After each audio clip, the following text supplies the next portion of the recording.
Hey everybody, Andrew Zimmern, chef, teacher, restaurant owner, TV guy. Today we're making one of our simplest family favorites. These are Mexican burgers, pork chorizo burgers, call them whatever you like. Essentially, we are taking ground pork, we're seasoning it with all the flavors of chorizo, and then we're going to cook them and serve them with a Tomatillo avocado salsa that is absolutely going to change your life. This is a recipe where the pork has to sit overnight. You have to do this part the day before so that the pork takes on all the flavors that it is meant to. Now, one of the hallmark flavors of chorizo is garlic. And so the first thing that we want to do is press down on our garlic bulb and release some of those little pieces of garlic in there. And sometimes peeling garlic gets all that stuff all over your fingers. So what I do is I just place them into a little bowl of very, very hot water. And as you can see, it just pops right off. All you do is give it a little crack with your fingers, and just like that first one, the paper just slides right off. It doesn't cook the garlic, but then it allows us to take the garlic, and we'll just make this the first ingredient in our chorizo, and we can put it right through the microplane. Now, the reason that I like this is because all the garlic goes in there except for that tiny little piece. Now, that tiny little piece is the stem end, right? That little brown end. So leave that on. That's your little holder side. And just push that garlic through till you come to the very end. Don't sacrifice your fingers.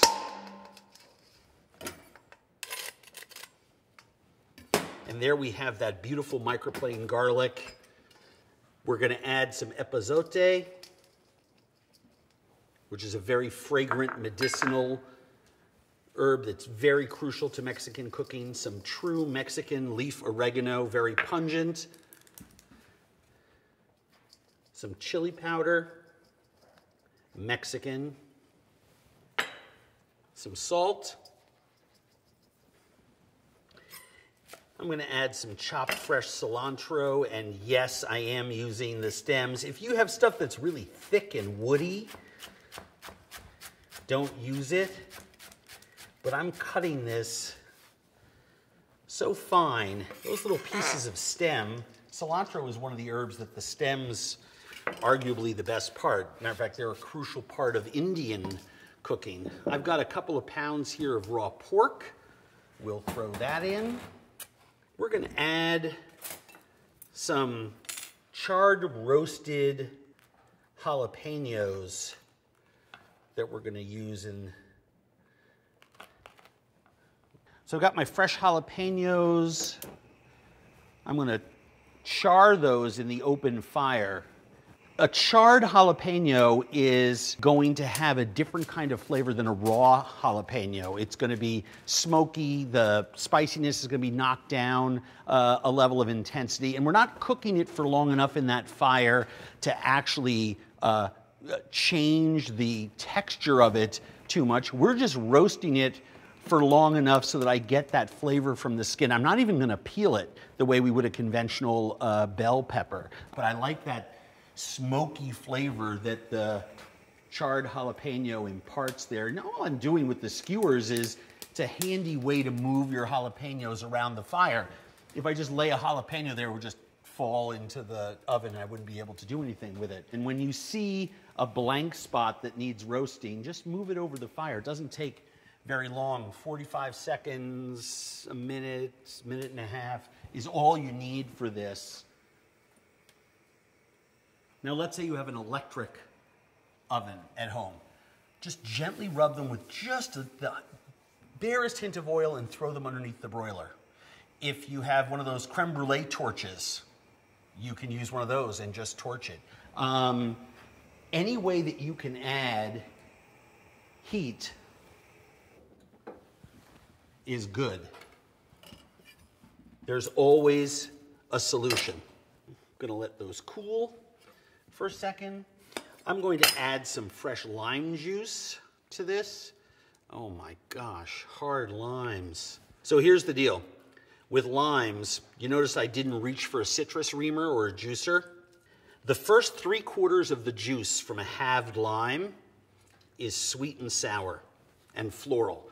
The last 25% of the juice from a lime is bitter. Key limes, other limes that actually grow in Mexico have different things, but the American supermarket lime, which is a Persian lime, you don't want to squeeze the living daylights out of because it's going to turn your food bitter.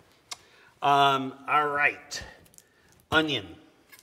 Now, this recipe calls for 1 onion, but this thing is a monster, as you can see. That's probably going to give us enough onion to work with. And so all I want to do is cut this into some rings. And then what I'm going to do is going to use my knife, rotating this onion and my knife at the same time, because with an onion this big, you have those super wide rings. Now, once I have that, and that's about a cup of onion, that's what I need, I'm just going to rock this back and forth. Resist the temptation to use your food processor, right? Because that's going to liquidize some of your onions and turn those very bitter. All we want to do is have a micro dice of onion. When this burger cooks, the onions cook through and they're sweet. The onions are also going to cure a little bit and lose their intense sulfur quality because we have so many other acids in there, like the lime juice, the chile, that jalapeno, or the beer. Now this is Modelo Negro. 1 tablespoon, 2 tablespoons, maybe a little generous, and then give your cold beer to your friend who's in the kitchen watching you. Now, the chile has very, very, very thin skin. And if I wanted to, I could just take as much of that off as was necessary. Don't do this under running water. The way to do this is putting your fingers under running water so that they're wet to take the skin off, because you don't want to rinse away that scorching, all that flavor. I'm going to split this chili. Now, with Serrano chilies, if you're using a Serrano, I use the seeds because they have a very citrusy flavor. With a jalapeno, I remove the seeds because they can be bitter. It's not a heat issue. I'm using a hot chili because I want the spicy heat, but I don't want the ribs and the seeds and all that other kind of stuff. So I want to just, you know, cut this. Sometimes I'll do all this in a mortar and pestle so that I almost make a paste. But I think it's nice to bite down on little bits of chili. And this is a fresh jalapeno that has nice green vegetal flavor. And I have a nice little brunoise dice there that'll go in there. Very elegant, very nice, or elegante. And then I'm going to use another chili that also started out its life as a jalapeno. These are jalapenos that have matured until they're red, dried in the sun, and then they're packed in a tomato chili puree. And the beautiful part about this product, which is called a chipotle en adobo, is that they're also smoked. Now, there's juice inside of these, so I just make sure to cut them first. You see that? So once I know they're not going to squirt all over me, I can go about the business of mincing them. And once I've made my first pass, tip down on the board, choke up on the knife, and just rock it quickly back and forth.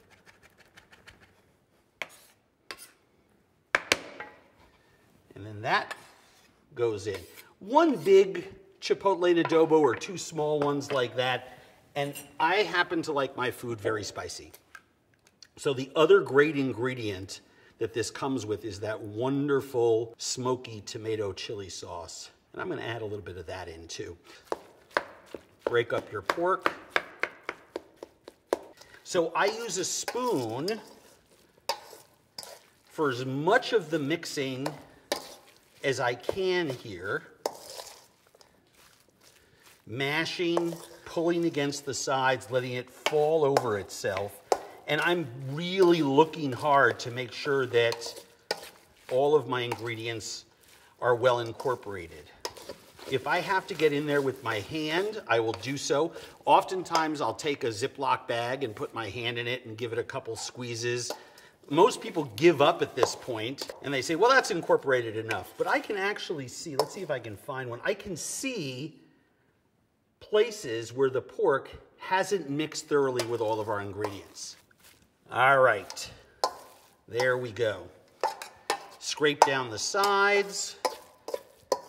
You can transfer this to a smaller bowl. You could throw this mound of meat into a Ziploc bag. You could just cover it with plastic wrap and throw it in your refrigerator, whatever you want. This goes away for 24 hours and then we eat.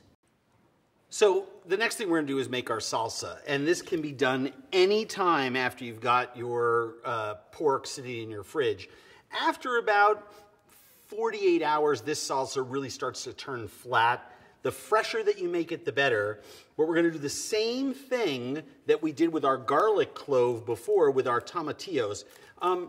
Tomatillos are notoriously sticky and hard to peel. There is, I mean, you can actually feel it's like sap.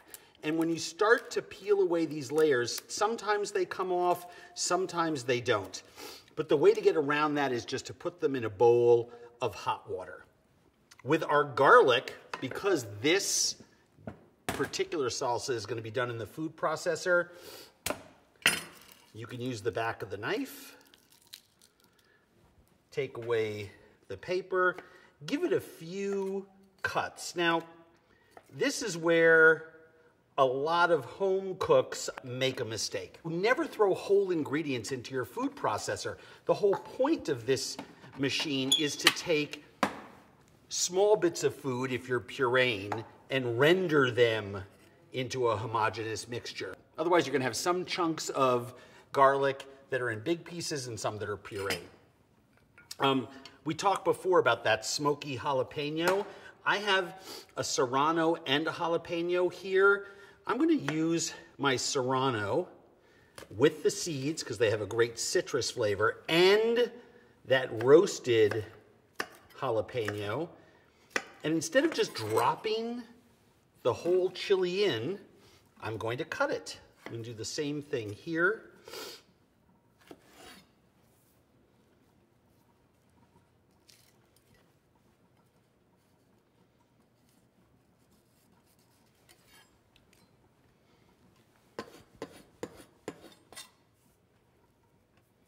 I cut this in the exact one place you never want to cut a jalapeno, where both sides of the ribs are attached. What were the odds of that? Pull that out. And I'm going to keep the skin on this one. All right, let's pull these apart into pieces so that it...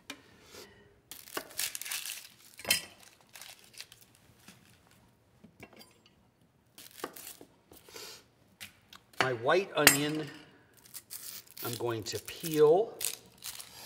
And the white onion is the one thing that's not going in the food processor because I don't want to release a lot of bitter flavors in there.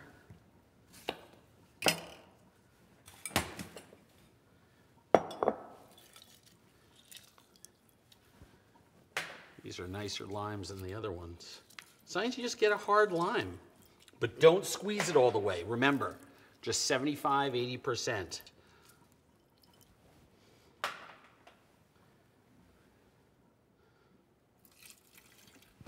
Mint and cilantro.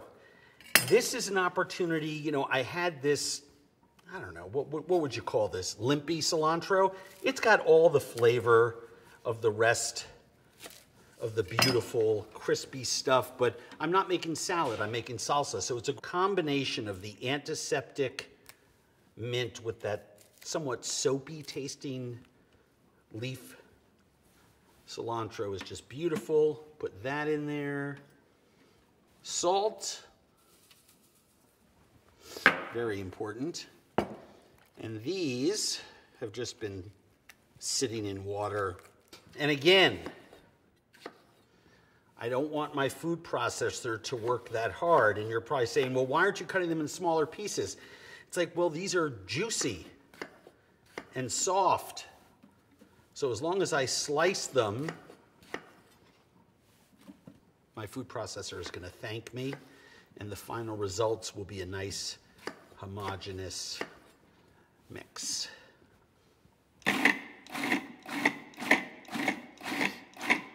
And I'm just pulsing this. I want to maintain control over what's in my food processor.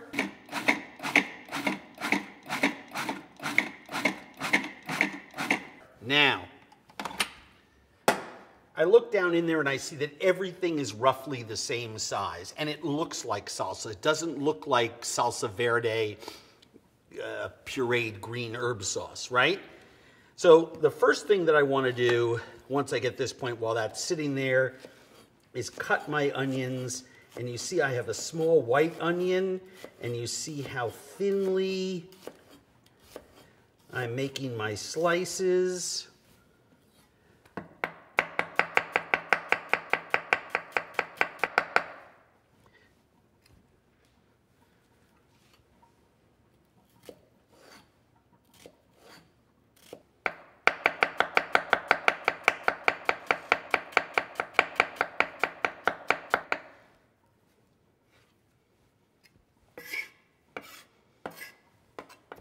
Even though we have some really finely minced onion, I want some really finely minced onion in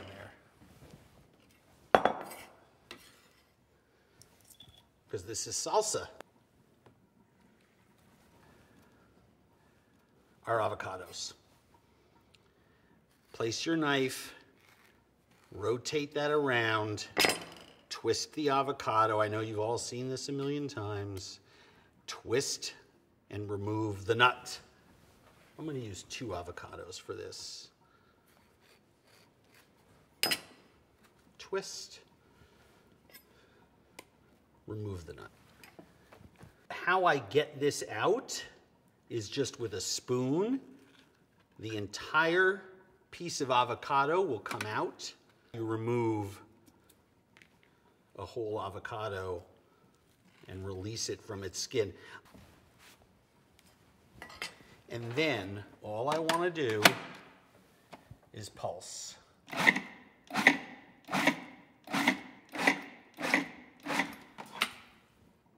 Ah, perfect. Now, I'm going to do something that's absolutely radical that most of you never do with your food. I'm going to taste it. Perfect.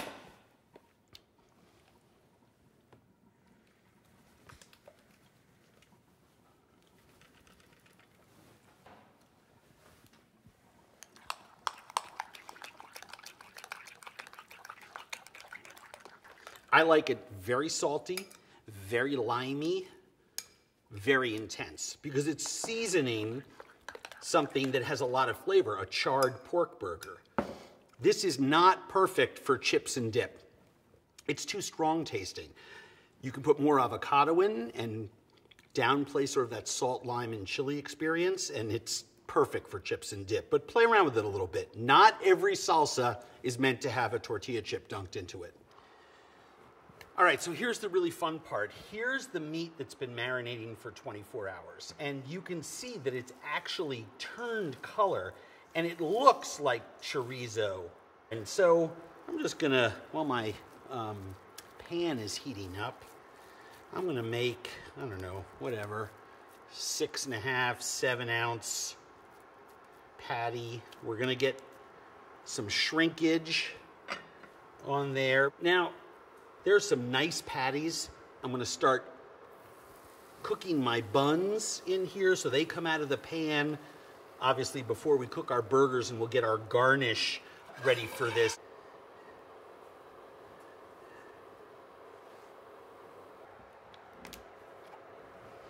So just a tablespoon or so of oil in our cast iron skillet just to get it started before the fat comes out of our burgers, because we have liquid that's in here. So our burgers are going in. We're going to season those a second time. As long as you're north of 155, 160 degrees and you let your burger rest, you're not going to be in danger of getting any sort of foodborne illness. That being said, these are pork burgers. They have a lot of fat in them, so we're both going to press down on these burgers, and we're also going to cook them all the way through. I use the French term au point, just to the point of being done. We'll make a couple tomato slices. If you're a fan of Mexican cooking or Italian cooking, you will know that there are many dishes in both cuisines that lovingly use the colors red, white, and green. I also love that kind of fun. Now, I am using the cotija not for melting, but just as a nice little sprinkle. You can do these outside on a grill, saute them in a pan. I like cast iron when I'm inside and there's 4 feet of snow on the ground, but you can do this any which way you want. You can even broil them.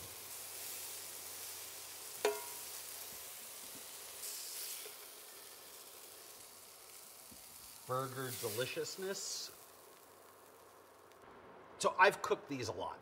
And, 9, 10, 11 minutes in the pan, they're fine, especially if you let them rest a little bit, assuming that your pork mixture is not icy cold. Earlier on when I flipped them, I could start to see juices coming out the edge, and you can actually feel the firmness, not on the crust, but in between. And once they start to give off their internal juices, you know that what's going on inside the burger is that there's some simmering. So that's cooking the center of the burger. So I'm really persnickety, thin slices of tomato so it doesn't come shooting out at the person that you're eating this dish with. I like to put a little bit of the salsa on. And the reason is that I'm going to put the whole bowl on the plate. Again, I don't want someone squishing their guacamole tomatillo salsa all over someone. About a teaspoon of cotija. And then just serve them on a big platter. Just like that.